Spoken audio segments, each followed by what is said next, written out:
Welcome back to the channel. Today we're going through the best and worst tattoo TikToks I could find. Let's jump into it. Okay, I got this AI tattoo. Now, I'm not an idiot, you're not an idiot. There's no way in a million years we'd look at these tattoos and be like, they're real tattoos, right? We all know. They're fake, they're AI, they're garbage.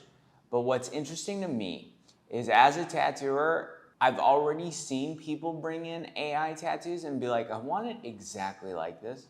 And I have to be like, that's not real, dum-dum, okay? That's AI. That's It's a little bit of AI, dude. And it's funny because in tattoo shops, people do bring you things. Like back in the day, people would always bring in Photoshop pictures of they'd be like, oh, the Last Supper on my finger, I want it just like that. And you're like, what? And then they'd be like, look, just like this picture. And you're like, dude, that's obviously Photoshopped, you dum-dum.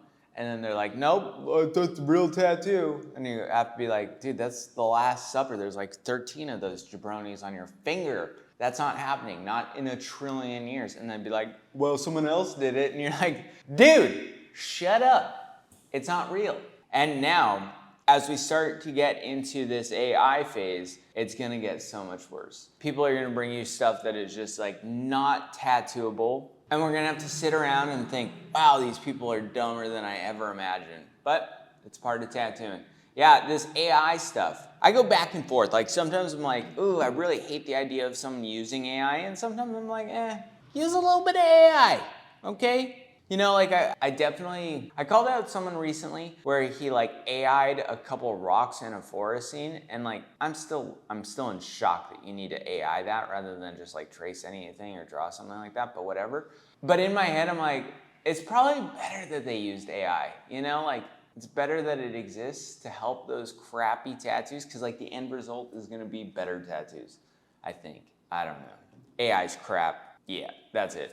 On to the next. Okay, we got some blading eyes. That looks like crap. I would prefer if you were like, hey, Kirk, you have to have this tattoo or your eyes will bleed until you die. I'd be like, let me bleed till I die, okay? Who needs to see anymore? Just put some red 007 golden eye effect forever, dude. Just put some blood running down my face for the rest of my life. I don't want this tattoo. That's a garbagey looking tattoo. It is kind of funny and kind of cool. Like they put a ton of red on the eyes and then they like soaked it up and they're like, look, it's bleeding eyes. And you're like, whoa, cool. Not really. Now there's a couple things that are like really bad about this tattoo. So the hair's supposed to be blowing, right? You imagine this is like a Hindu god on a motorcycle, like his hair's blowing, and on one side you see the ear perfectly, and on the other side you don't see an ear at all because it's not there.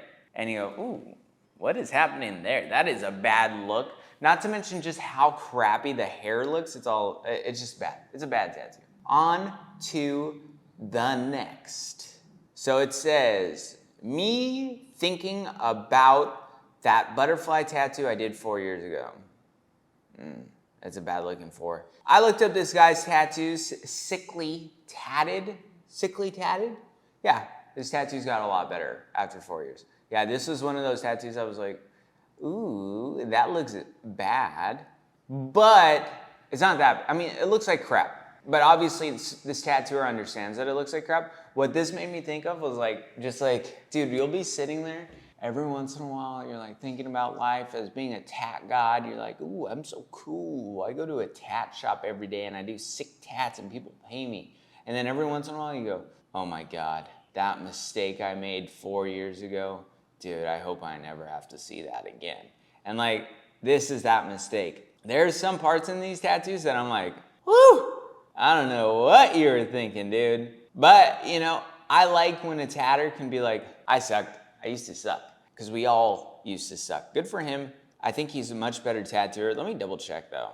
I'll look through his portfolio. I'll look through it.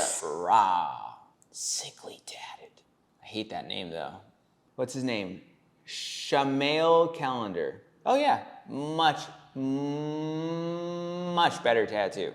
Like very nice.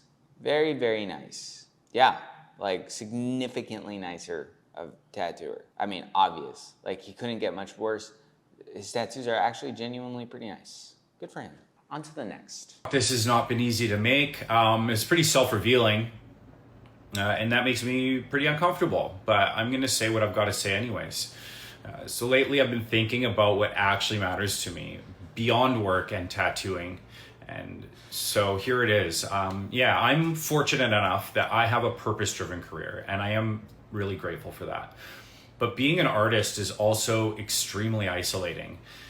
I can spend incredible amounts of time alone, and in excess, this is really, it's me.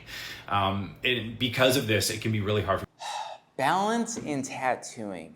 I kind of go back and forth with it because I've definitely grown up in shops where it was like work, work, work, just work, shut up and just work. And then I've worked at shops like when I worked at my last tattoo shop in Vista, we worked 4 days a week. We worked 4 days a week. We had 3 days off every single week, and I loved it. I was like, oh, dude, work-life balance, complete. But I also knew that like I didn't really have the means to like really save enough and make enough money to really justify the 3 days off. But yeah, like work-life balance in these jobs like tattooing is really hard to find, you know? Like it's hard to make enough money to actually enjoy the balance part of it, you know?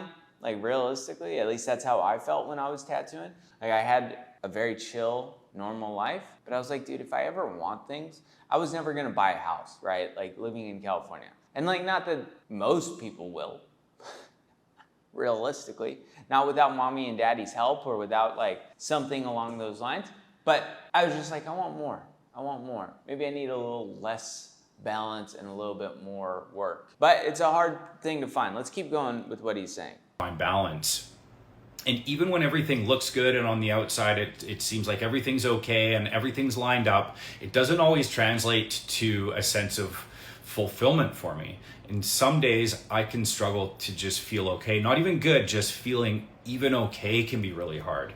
And this is obviously not constant. I do feel intense meaning and connection and joy and purpose and all of that. But now I know I'm not alone in feeling a sort of unpredictable oscillation between feeling grounded and then feeling totally isolated. I think in tattooing, there's a couple things. One, our jobs are so much easier than a lot of other people's jobs. Like truthfully, like our jobs are kind of really mellow. But also, us as people, as tattooers, like we're the type of people a lot of the times that we're like, we don't want the regular job. We don't want to feel, and then we're like very introspective types of people, and we're kind of just emotional. Like it's just kind of weird how tatters all have these like little things. And so like, it's hard for tattooers to just like do the hard work that sucks. And when they don't feel good, they're like, oh, there's this like big life thing happening. And I get it, that's how it feels like, but like, you know, when it comes to the job aspect of being a tattooer, we have a very chill job. And then there's all this other stuff that like the personality types that we tend to be are really sometimes hard to exist in. Like I know a handful of tattooers who are like, I wouldn't trade 5 minutes in their brain for $5 million, dude. Like they are just a lot. And yeah, it's kind of funny how like this chill job attracts these almost tortured people, you know? I don't think that's any different in a lot of jobs, but it is funny in tattooing, like just because that's where I come from, so I see it a lot, is that I see a lot of tortured, interesting people with weird beliefs and weird ideas of like what's happening, and it's just sometimes hard to exist in tattooers' brains, I think. And due to some recent life stuff, I have started to change the way that I look at things. I've been asking myself deeper questions about life and myself and suffering and meaning and purpose and what it is that I actually need to set against the more difficult parts of life. So yeah, this is just me starting to share. I think it's super cool that this guy came out and was talking about mental health stuff. Again, I don't, whatever. I don't think that this is unique to tattooing. I thought it was just kind of interesting that he was talking about it in the context of tattooing. For me, dude, I struggle to find meaning in anything, like at all. And I was like, what's the point at all? So I definitely understand where people like this are coming from. But like, again, I don't know. What does it have to do with the tattoo and stuff? I don't know. Maybe if you want to be dramatic your whole life, become a tatter, dude. We got a spot for you. I mean that in the most, whatever kind of way. I'm just goofing. Okay, next. Okay, we got a mole. I have to mute the music. Let's hear him talk about it. Please don't do that. That is something called a congenital melanocytic nevus, which is a fancy term for meaning a big mole. That one is quite a decent size, and we know from the textbooks that it's got about between a 5 and 10% lifetime risk of turning into melanoma. In reality, it's probably nearer 2 to 3%. But that is still 1 in 50 or 1 in 30 of these turning into melanoma at some point over your lifetime. And if you've covered it up with a tattoo, you will have no idea if there's a melanoma developing underneath it. I wouldn't even take these off with a laser for the same reasons. The only way if you want to get rid of these is to excise them, and that one's too big to excise in one sitting because you're going to have a huge scar. You need to do it in a couple of sittings, and then you've got smaller scars. But not cover this up with a tattoo. Awful idea. Thank God. This is the type of stuff I've said a million times. I've heard it a million times from other tattooers, and I go, ooh, I hope that's right. I hope that what I'm saying makes sense. And so for a doctor to come through and be like, yeah, everything you guys have been saying is completely true, thank God. Not only that though, so you need to be careful with moles because you don't know what moles will look like, and you need to be able to know if they change, blah, blah, blah, blah, blah. But either way, you ain't matching skin tone with the tattoo, okay? It's just not happening. Matching skin tone against a dark brown mole and trying to match that up, you're taking the darkness of this big old mole, your lightness of the skin, and you're trying to what do you do? How do you match that up? The truth is, you don't. You don't. You can't even get close to matching that up. So you're stupid for trying, and clearly you're stupid because it's actually just dangerous, okay? You're dangerous. You're a danger to society, my guy. Go home. Stop tatting moles. Okay, we got a back piece by Nathan, what's his name? Nathan Pacheco? Castecho. Super cool. This one's out of Nathan's Lounge in LA. So bitchin', so cool, super rad, so nice, so clean. One of the best to do it, one of the best around. This tattoo's flawless. The horse, the waves, the reaper. Got nothing but mad love for this tat. Big ups to you. Super cool. Yeah, Nathan's Lounge. Nathan Castecho. Caspaccio. Nathan Caspaccio. Very nice. Here are 3 tips if you want to do this. Squares are not... Okay, I know it's fake. I know it's not a real tattoo, but for a moment, I was like, oh my God. I was gonna do unspeakable things to my eyes if I thought this was real for a moment. And then I was like, okay, cool, it's not real. Thank the loving Mary. Thank you, Mother Mary. You're the G for making this not real. But I just want to show, she talks a little bit about something that makes perfect sense in tattooing too. Here are 3 tips if you want to do this. Squares are not squares when it's on your face. They really pinch and move and shape to the face. As you can see, it looks straight, but it's a point. Also, colors. Just use all of them. Okay, so the thing that I found interesting was that this face painter girl is things aren't perfect on a face. And it's yeah, things aren't perfect on a body in general. I was just doing a tattoo. What was it? It said amor on the chest of a girl. And it was real small, and we tried to stencil that thing at least 400 times. No, I probably stenciled it at least 7 or 8 times, and just trying to get that balance and looking right, impossible. And every time you're doing one of those types of stencils where the client's ooh, we're not getting close. They go hey, can we try and line it up between this and this? And I'm always which is a super fair thing to say to me. But I'm always hey, just so you know, your collarbone here and your collarbone here are off. They're all off. Every part of your shoulder's lower, your collarbone is higher, your other collarbone droops and goes left. All of it is off. Your belly button is 4 inches closer to this tit than this tit. There is nothing. There is nothing that matches up on no human being. There is not a point in hell where this jaw got punched a little too hard when you were a baby, and it's a little bit lower, and this is like all of it. All of it. Your bodies are broken. Every ounce of them. Every single one of you. You're off. Mine's not because I'm perfect. I'm perfect. But yours are off. Yours are way off. Your ears are stupid too. Just saying it. Just the truth. And sometimes, like, because of bodies, you have to, like, almost make optical illusions with the tattoo. Like, I was telling her, I was like, I got sidetracked by how off everybody's body is. When I was placing the stencil, I was like, it's not about actually getting it center. It's about making it look like it's center. And that is two completely different things, right? Like, it's about what looks right rather than what is right sometimes. And that can be a very difficult thing. And that just really is up to the artist to make that stencil perfect. But yeah, on to the next. Is tattoo scabbing normal? Jay, would you say scabbing is normal for a tattoo? No. Scabbing is usually an indication of beating the skin up too much and overworking an area, typically. Whenever I hear a tattooer who goes like, it's an indication of blah, blah, blah, blah, blah, I go, you're trying to convince me you're smart. I don't know why. It'd just be like, no, scabbing's bad. You know, like, sometimes, you know, the more I've learned about speaking on camera, being like one-on-one with audience, a lot of those extra words that we throw in are often used on our end to make us feel smarter than we actually are.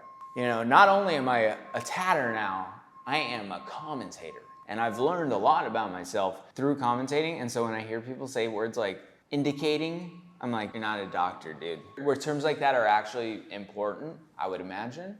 I'm like, indication? Oh, tell me from your deep research, what is this indicating? No. Plus, scabbing is totally normal. There's an indication that people who are selling tattoo ointments might try and say that scabbing isn't normal so that they could sell more hustle butter. That's what this is indicating to me, you know? I hate tatters. I hate that they sell things that are so pointless, like hustle butter. All these ointment companies, I'm like, dude, they're such a joke. Just sell the regular stuff. Yeah. I don't get it. Is tattoo scabbing normal? Jay, would you say scabbing is normal for a tattoo? No. Scabbing is usually an indication of beating the skin up too much and overworking an area, typically. Yeah, I mean, if you get a big, bold, traditional tattoo, you put some color into it, you're gonna get scabbing. I just like smashed out a black leg blast over thing, there's scabbing. Like that stuff's normal. Like if it's in the hip in a ditch, dude, you're gonna get scabbing no matter what. Doesn't matter how gentle you are. If you do black and gray and it's a fine line portrait, hey, maybe you're not gonna get any scabbing. Maybe you shouldn't get any scabbing. But like, that is not true if you're doing a neo-trad girl face and there's a big yellow circle around the entire girl face. It's like, dude, if there's not scabbing there, I'd be surprised. And like, I'm always curious what people mean by like scabbing. And it's like, if it's bubbled up and you could like peel it off like paint stuck to a bucket, maybe that's not normal. But like, if I could like, beep, and a little scab like, boop, boop. Come on, it's totally normal. All this crap. It's an indication of people selling more hustle butter. I don't respect tattooers. I almost have zero respect for their intelligence. I don't know why. I just don't have much respect for people's speaking abilities in the tattoo world. And when people throw out words like indication, just say it. No, if there's a bunch of scabbing, it probably means they beat up the skin. I'm so mean, dude. This guy. Next. I got face tattoos of my siblings, and this were their reactions. Yo. I got your face tatted. You're joking. That is a crazy picture, bro. Come on, you gonna do me like that? Honestly, I love this reel. There is nothing. The tattoos are amazing. The fact that he's getting all of his brothers and sisters tattooed on him, amazing, super cool. super kind of just a wholesome little video. And that first tattoo he got for his little brother is totally what you'd expect a big brother to get for his little brother. Like this dumb, like, so let's watch it. I'm happy. I'm happy when I watch this. But, yeah, I got your face tatted. Nah, that's hilarious. Yeah, that's fire. Yo. Hi. I got your face tatted. Am I a real one? I look chunky and I like it. I love it. Yeah. I got your face tatted. What about me? Let me see. Oh my God. And I look like her too, ugly as fuck. Oh my God. That's fire. That's fire. That's fire. That is so cute. That's fucking dope. He fixed her teeth. I love it. That's a bad. What you doing? Why? I just got your face tatted. Why? This better be good. Oh my. Okay. What? Yeah. Wow. That's dope. That is dope. It came Real lace green, that one made me smile. I don't know why. This is what portrait tattoos should be to me. Like, get your family. If you want a portrait tattoo, why are you getting Will Smith, dude? Why are you getting Kevin Spacey, dude? Why are you getting the Joker? I don't know. I will never understand those things. But like, get your whole family tattooed on your leg. That was cool. And all the portraits looked very, very nice. Some of them were in very difficult spots too. Like, they're doing a whole leg sleeve of portraits. That means some of these portraits were like in the back of ditches, on the side of knees. Phenomenal tattooing. Really well done. But let's see if I can find the tattooer who did it. Real Ace Green. If your name is Ace, dude, that's a good name, dude. Okay, next. What would you change about the tattoo industry now? There's nothing you can change because it's out of control. There's no stopping it, so it's just going to go where it's going to go. There's no secrecy. There's no mystique about it no more. Hey, jump on YouTube. You too could be a tattoo artist overnight. You know what I mean? So there's no secrecy. There's no mystique to it. And you know, and two is the money's draining out of it. Because you take a pie and you cut it, you know, 4 ways. Everybody got a quarter. But then when you start cutting it 44 ways, that's a whole different world, you know what I mean? Yeah. So it's okay for, you know, it's like I was a big name back in my day. Now I doubt if anybody knows who I am. I'm pretty sure but, people know who you are. Yeah, well, but you know what I'm saying? It's not like it used to be. You know, you could go into a tattoo convention like this and walk around and ask everybody, hey, you know, what do you think about Lyle Tuttle's work? They wouldn't know who Lyle Tuttle was. That's insane to me. You know what I mean? And they don't know their history. They don't care. You know what I mean? They don't understand the sacrifices or what some people specialized in and brought to life and brought into the trade and things like that. And that's one of the most interesting things about tattooing. You know, I mean, it goes back a long, long way. You know, I mean, yeah. They've got the guy they found in the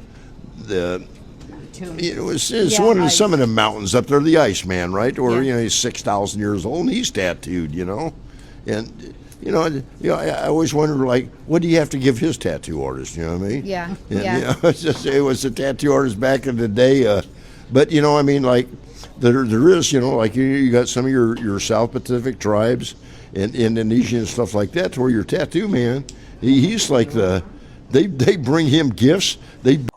Okay, so there's a lot to unpack here. I think there's a couple of things that like drive me absolutely insane. Okay, first off, past generations of tattooing is kind of responsible for the place that tattooing is in.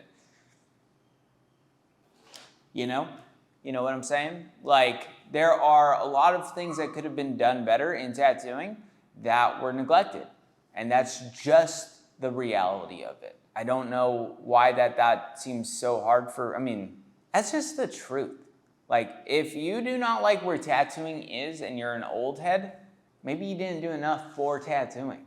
I know that might seem painful to hear, but like, it's probably the truth, you know? Like, say I have a child.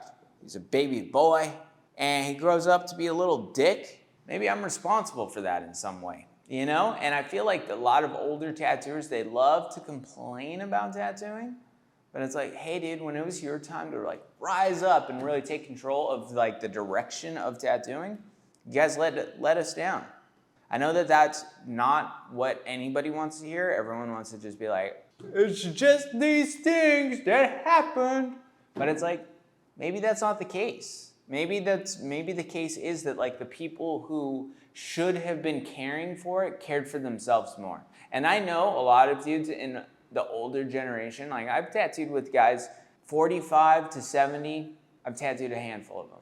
And I can tell you that older than me, a lot of them suck. And I'm not that surprised that tattooing has gone the way it's gone, because all of them were looking out for numero uno and not the rest of tattooing. So they sit here and they complain about like, oh, there's just like 40,000 kids tattooing these days. And it's like, yeah, well, you didn't teach any of them the right way, and you kind of just let tattooing do its thing because you were looking out for yourself. And then like tattooing kind of sucks now for a lot of different reasons. And it's like, hey, maybe it's your fault. Maybe you're in some way responsible. Obviously, like one person doesn't control the entire industry, but like one person could change the trade of tattooing. Like, you know, like the profound effect that Ed Hardy had on tattooing, it is felt today, and it will be felt for the next 100 years. And that's like, you know, one example of a tattooer who did everything right. Lyle Tuttle, for example, who he brings up, I think did amazing things for tattooing. Some other tattooers, I think, you know, sometimes I just don't think tattooers did enough, you know? And I think it's hard to see, it's hard to understand, it's hard to really grasp unless you understand tattooing on a real deep level. But yeah, I think it's a responsibility. For our like next generation of tattooers, I do think it's our responsibility to take back the parts of tattooing that we've lost. And it's really gonna be a beautiful challenge, and I'll love to see it happen, but I don't know if it'll happen. Or if we're just gonna be like a bunch of old guys being like, well, tattooing in my day was a lot better, and I take zero responsibility for how shitty it is now. Not that, again, there's nothing, like this one particular guy didn't fail tattooing, or like he's not responsible for how tattooing ended up, but it is like a collective idea that like, you're like, oh, tattooing sucks now. And it's like, yeah, what did you guys miss? What did you not understand back then that allowed, because like, what are the problems in tattooing? Realistically, there's a handful of things that are big problems in tattooing. And like, the easy answer that everyone will go to is like, oh, there's too many tattooers. Like, okay, that's whatever. Too many tattooers. If you think that that's the problem, fine. Then they think like, oh, there's no respect for the old guys. And it's like, no one respects the old guys because most of them aren't respectable. Like, truly, that's the problem. And that's like what people will say, like, oh, no one respects us old guys. And it's like, yeah, because you're fucking turds, dudes.